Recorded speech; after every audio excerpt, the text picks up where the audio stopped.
Ada nggak? Saya nggak boleh meriksa kamu. Oh bisa. Suratku lengkap loh.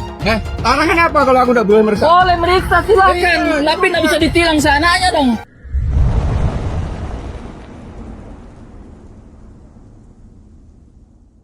Guys, pernah nggak sih kalian lagi naik kendaraan dengan tenang, surat lengkap, helm lengkap, lampu nyala, sen dipakai, pokoknya sudah merasa jadi warga negara teladan. Tiba-tiba disuruh minggir sama polisi. Di situ jantung langsung berdebar kayak lagi dipanggil gebetan. Padahal belum tentu salah. Soalnya kadang yang bikin deg-degan itu bukan karena melanggar aturan, tapi takut dituduh melanggar sesuatu yang bahkan kita sendiri nggak tahu. Perlu diingat guys, sebagian besar petugas kepolisian tentu menjalankan tugasnya dengan profesional.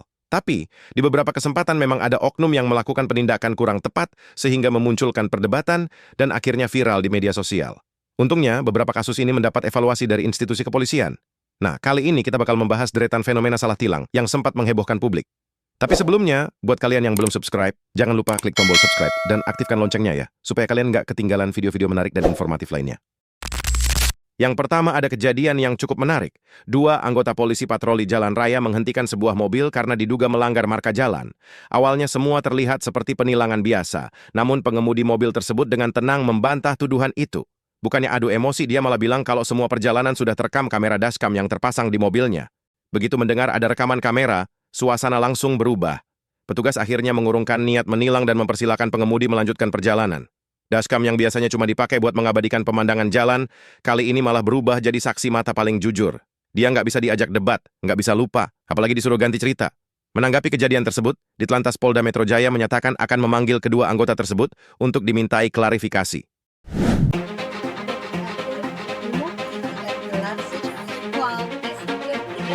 Dan ada juga update dari kartu kredit gelombang 10 yang telah dibuka Kamis besok. Cari tahu info produknya dan melalui lunas 1.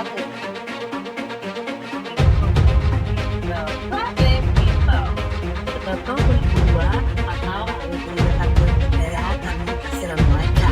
Operan Borota, Pandangan Lancar, Detik Light Imperium. Ayo Pak. Selamat pagi Bapak. Iya. Mohon izin. Ya. Bapak melanggar chevron marka memotong dari tengah memotong ke kiri. Oh, mohon izin kita latar-latar. Saya enggak loh Pak. Itu. Kalinya pada Dinas menggunakan klinik COVID-19. CJ Entertainment juga menjanjikan Pak Dinar. Iya. Mohon izin. Iya Pak. Karena Bapak sudah melanggar SIM apa STNK Bapak yang mau ditilang.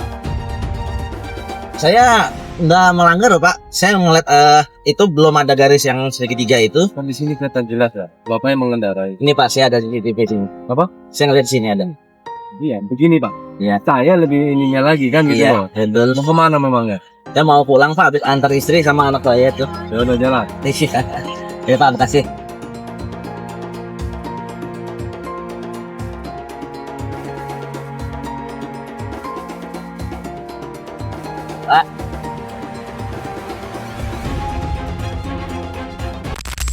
Selanjutnya ada video yang juga sempat ramai dibahas netizen. 2 anggota polisi lalu lintas menghentikan sebuah Toyota Avanza. Yang bikin banyak orang bingung, dasar penilangannya adalah karena mobil tersebut membawa sepeda di dalam kabin. Petugas menganggap pengemudi melanggar aturan mengenai batas muatan kendaraan dan menerapkan pasal 307. Mendengar alasannya, banyak orang langsung mengernyitkan dahi. Lah kalau begitu nanti orang bawa koper besar atau galon air di bagasi juga ikut kena dong. Setelah video tersebut viral, Dirlantas Polda Metro Jaya mengakui bahwa penerapan pasal dalam kasus itu memang keliru. Dijelaskan bahwa pasal 307 diperuntukkan bagi kendaraan angkutan barang seperti truk berplat kuning yang membawa muatan melebihi dimensi atau ketentuan sehingga berpotensi membahayakan pengguna jalan lain. Polda Metro Jaya kemudian menyampaikan permohonan maaf kepada masyarakat dan memastikan kedua petugas tersebut akan diberikan pembinaan serta sanksi sesuai aturan yang berlaku. Nih, dengan Pak Fahmi, tuh mobilnya platnya hidup, STNK-nya ada, SIM ada. Semuanya ada, saya lengkap loh surat-suratnya. Tapi ditilang hari ini. Karena bawa sepeda di dalam mobil. Katanya suruh digantung aja di belakang, katanya lebih aman. Mobilnya mobil orang, soalnya bukan mobil barang. Biar semua masyarakat tahu. Dengan Bapak Rizky, saya ini naik mobil di jalan perimeter bandara. Jadi saya hari ini bawa sepeda nih, katanya nggak boleh. Nih sepedanya, maaf ya. teman-teman YouTuber, sorry nih, saya bawa sepeda nih. Kalau memang mau bawa Iya. sepeda seharusnya dikasih Iya. alat. Dan Kalau menurut saya, iya Pak, saya paham. Saya juga punya. Saya punya. Jadi menurut saya dari komunitas ya Pak. Ya Pak Rizky, sebelumnya maaf nih. Kita juga sharing aja. Iya. Ya. Karena kan ketentuannya mobil ini Ya. untuk Untuk barang. Saya paham untuk barang. Ya. barang. Betul. Untuk orang. Ya. Sorry Pak. Apa jadi nggak apa-apa. Ya. Jadi seperti itu ya Om ya. Oke. Sementara Terus kesalahannya apa jadinya? nama Kesalahannya tentang daya angkut barang daya angkut barang. ada di pasal 307. 307. Lihat di Google. Selanjutnya datang dari Kalimantan Timur. Dua anggota Ditlantas Polda Kaltim terlibat perdebatan cukup panjang dengan seorang sopir truk yang mengangkut cabai di kilometer 52 Poros Balikpapan Samarinda. Sopir tersebut dipersoalkan karena muatan cabainya dianggap tidak memiliki dokumen resmi. Namun sang sopir merasa alasan itu tidak tepat dan mempertanyakan dasar penindakannya. Perdebatan keduanya direkam, lalu diunggah ke media sosial hingga akhirnya viral. Netizen pun ramai memberikan tanggapan. Setelah dilakukan pemeriksaan, kedua anggota PJR tersebut akhirnya dicopot dari jabatannya karena terbukti melakukan tindakan di luar kewenangan. Sebab pemeriksaan administrasi muatan angkutan merupakan kewenangan Dinas Perhubungan. Kasihan juga itu cabai, guys. Nggak nyangka perjalanan menuju pasar malah ikut terseret debat panjang. Padahal tugasnya cuma bikin sambal makin pedas, bukan bikin suasana makin panas. Loh, ini muatan kebun, Pak, bukan muatan ekspedisi. Itu loh. Yang belakang. Lombok, Pak. Lombok. Loh, Lombok mana ada suratnya, Pak? Orang dari kebun mana ada kertasnya? Adanya nota timbangan, bukan surat-surat jalan. Kalau ekspedisi pasti ada, Pak. Loh, saya salahnya apa, Pak? Bapak mau tilang saya apa? Salah saya apa? muatan tuh harus ada dokumennya. Loh, ini muatan. Iya, muatan kebun apa ada dokumen, Pak? Kamu kalau bawa di kendaraan harus ada dokumennya. Kenapa mobil sana nggak ditahan? Itu loh, mobil sana nggak ditahan. Itu di sebelah. Itu stop juga yang di belakangku, yang kuning. Besarnya mobil itu. Suratnya muatan bawa sini. Yang tahu dia. Iyalah, kenapa nggak dimintain? Nah, itu baru itu dimintain. Oh, aneh betul lah. Dia tahu kan. Apa-apa? Tilang-tilang aja, aku salahku apa dulu? Ada nggak tulisannya muatan kebun situ ada suratnya? Nggak ada. Allah. Nggak usah lah, orang stop di sini. Apa salahnya kita stop di sini ditahan? Pelanggarannya di mana? Sama nggak mau diperiksa. Nggak usah ke jalan raya. Ya ada nggak tulisannya di sini dilarang stop? Coba mana? Terus Ada nggak? Saya nggak boleh meriksa kamu. Oh bisa. Suratnya lengkap loh. Larangannya apa kalau aku nggak boleh meriksa? Boleh meriksa silakan, tapi nggak bisa ditilang sananya dong. Lu nggak ada dokumenmu kok. Wah, dokumen apa? Surat muatan kebun ada dokumennya nggak? Oh kita stop masa mau ditahan?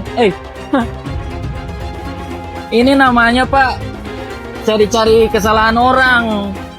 Apa ditulis di situ pelanggaranku? Pak, Tadi udah jelas kan namanya. enggak pelanggarannya di situ ditulis apa? Aku mau cari tahu. Dokumenmu kan nggak ada muatan. Hah? Ditulis itu pelanggaran nggak ada dokumen gitu?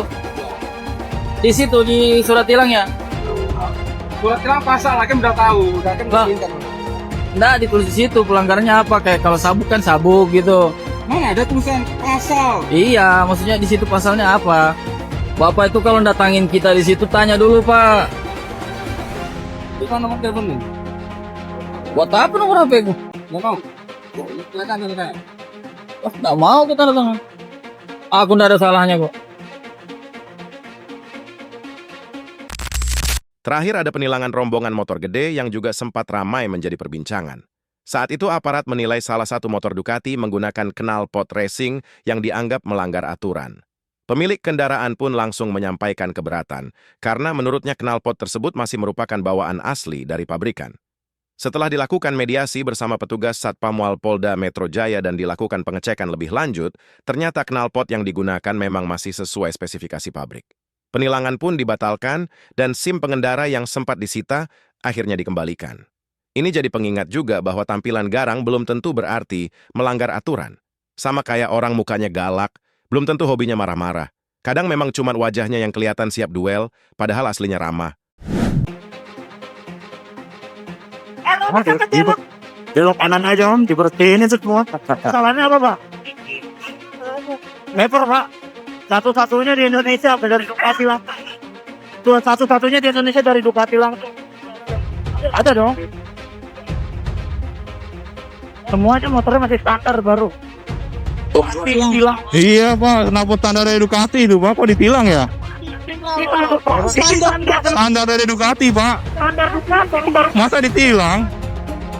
Udah ngomong pak. Ya udah saya videoin aja udah ngomong pak, ini kenapa standar pak?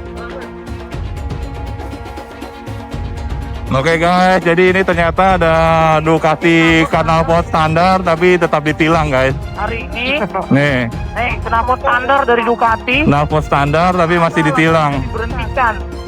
Motor full paper resmi diberhentikan dan dinyatakan knalpotnya tidak standar. Jadi kesimpulannya guys, penegakan aturan lalu lintas memang penting demi keselamatan bersama. Tapi ketelitian dan profesionalisme juga sama pentingnya, supaya setiap tindakan benar-benar berdasarkan aturan dan fakta yang ada. Di sisi lain, sebagai pengendara kita juga sebaiknya selalu membawa kelengkapan berkendara, memahami aturan, dan kalau memungkinkan memasang dashcam sebagai dokumentasi. Karena di jalan raya, bukti yang jelas seringkali bisa membantu menyelesaikan persoalan dengan lebih baik. Semoga kedepannya pelayanan di lapangan semakin profesional, sehingga masyarakat merasa terlindungi, sementara petugas juga tetap mendapat kepercayaan dari publik. Karena aturan dibuat untuk ditegakkan secara adil, bukan untuk ditebak-tebak siapa yang sebenarnya salah.